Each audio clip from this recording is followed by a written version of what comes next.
They say you should never judge a book by its cover, but in the world of luxury, the cover is often the only thing people notice. Dominic Wells stood outside the glass entrance of Prestige Auto Group, staring at a version of himself reflected back in the polished doors. Behind the glass, the showroom looked less like a dealership and more like a museum. Marble floors, white lights, cars so expensive they seemed untouchable.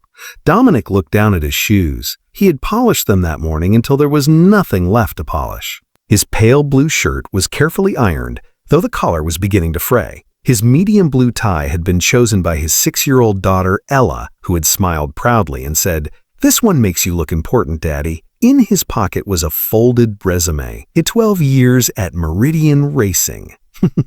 12 years designing engines, solving impossible problems, and building machines that won championships.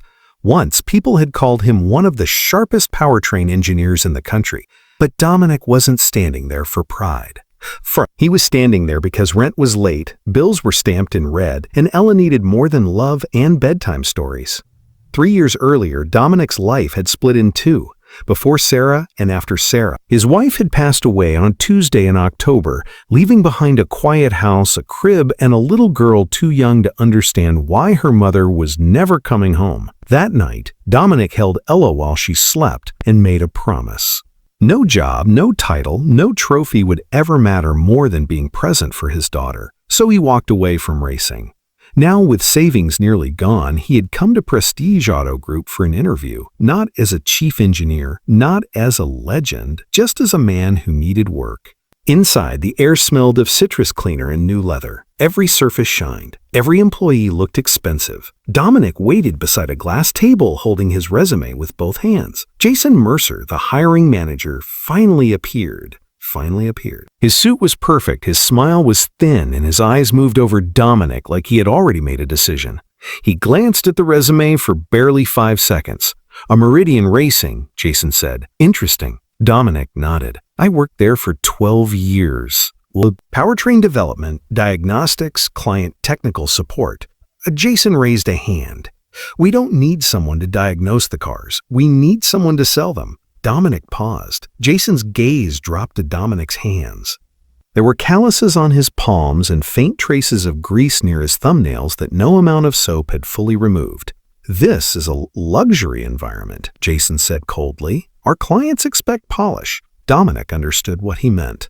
Jason didn't see experience. He didn't see sacrifice. He didn't see a father trying to survive. He saw an old shirt, working hands, and a man who had arrived in a dented Honda with peeling paint. "Thank you for your time," Dominic said quietly. He turned to leave, swallowing the disappointment as he walked through the showroom. But near the center of the floor, he stopped. There it was, the Orion X9, an $18 million prototype surrounded by velvet ropes and security sensors. Most people saw a masterpiece. Dominic saw the front ventilation assembly and froze. The bracket was wrong, not by much, just enough. He crouched slightly, studying the angle. A small deviation like that could shift airflow across the left front rotor, maybe not immediately, maybe not on a test drive, but under sustained load after enough heat cycles, the wear pattern would become dangerous.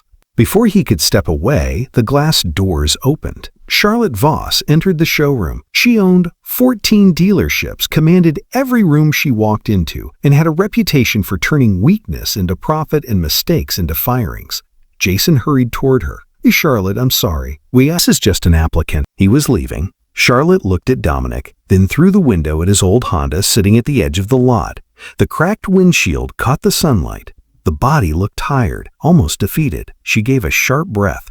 "That car is dead," she said, pointing toward it. "And someone who drives a corpse shouldn't be touching my technology. The salvage yard is 3 miles back." The showroom went silent. Dominic stood slowly. His face did not twist with anger. He did not beg. He did not defend his poverty.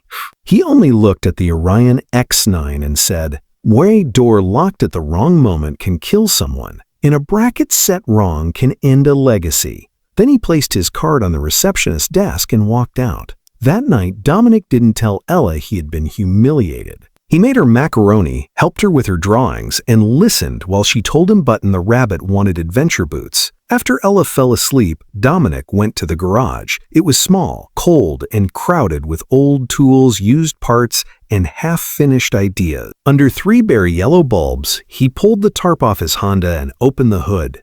For the next 30 days, Dominic worked. He worked after dinner. He worked after bedtime stories. He worked between midnight and 4 in the morning while Ella slept upstairs, hugging Button. He called the project Emily's Thing, after an idea Sarah had once encouraged him to build before life became hospitals, bills, and grief. It was a new combustion architecture, not pretty, not backed by millions, not designed in a corporate lab. It was built with worn hands, second-hand tools, and a father's refusal to disappear. He used a $40 thermal scanner from a pawn shop. He machined pieces by hand. He tested, failed, adjusted, and tested again. Sometimes Ella sat on a folding chair near the door coloring pictures of houses with open doors. "Is your car going to be alive again?" she asked one night. Dominic smiled tiredly. "Yeah, I hope so, sweetheart." 30 days later, the Apex Invitational opened before investors, executives, and the National Automotive Technology Investment Council. Charlotte Villa stood proudly beside the Orion X9, but something was wrong. During the live demonstration, the prototype's thermal output climbed faster than predicted. Alerts flashed. Engineers whispered, technicians scrambled. The investors shifted uneasily. Then a sound rolled across the parking lot. Low, deep, layered, impossible to ignore. Everyone turned. Dominic's old Honda pulled in. The paint was still oxidized. The door was still dented. The windshield was still cracked. But the sound beneath the hood made every engineer stop breathing for half a second. Dominic stepped out with Ella beside him, her small hand wrapped around his fingers. Charlotte stared. "You again?" Dominic opened the hood. The crowd moved closer. Inside was not a repaired engine. It was a reinvention. Hand-milled components, redesigned airflow, a structure that reduced thermal losses in a way no one expected from a garage-built machine. Then Dominic lifted his small scanner and walked toward the Orion X9. It beeped near the battery compartment. "It's not a software error," he said. "You have resistive heat building at a compression point your sensors aren't reading." One of Charlotte's engineers checked the location.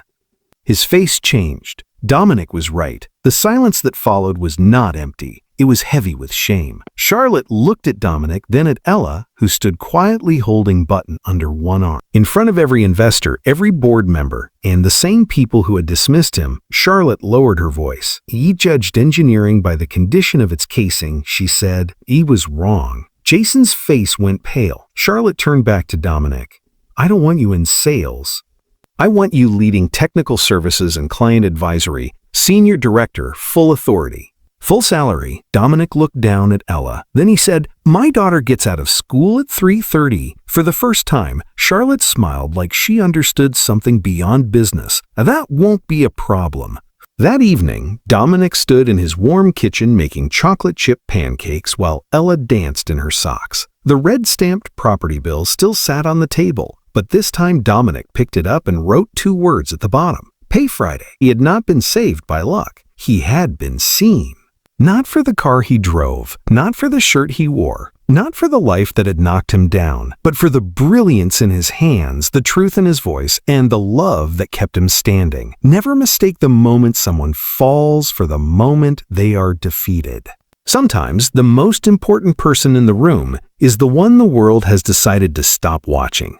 If this story touched your heart, please subscribe to Pure Kindness for more emotional and inspiring stories. Like this video, share it with someone who needs hope today, and tell us in the comments, when was a moment in your life when someone finally saw your true worth?